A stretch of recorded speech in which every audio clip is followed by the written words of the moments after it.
আসসালামু আলাইকুম বন্ধুরা। তো কেমন আছো সবাই? আলহামদুলিল্লাহ আমিও অনেক ভালো আছি। তো আমার নতুন একটা ভিডিওতে সবাইকে স্বাগত। আজকের ভিডিওটা থাকতেছে শীতের সবুজ সবজিগুলোর মধ্যে অন্যতম একটি জনপ্রিয় খাবার ব্রকলি। তো বন্ধুরা সবাই প্রায় আমরা বেশিরভাগ লোকেই জানি না কোন ফলের কতটুকু ভিটামিন রয়েছে, কতটুকু কোলেস্টেরল রয়েছে, কতটুকু শক্তি ক্ষমতা রয়েছে। তো আজকে ব্রোকলি নিয়ে কথা বলবো তোমাদের সাথে।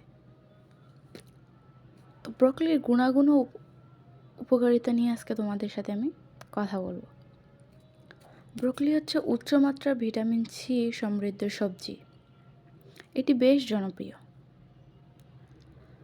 সুস্বাদু এই সবজি কোলেস্টেরল নিয়ন্ত্রণে রাখে, বলিরেখা দূর করে, ভালো রাখে ত্বক,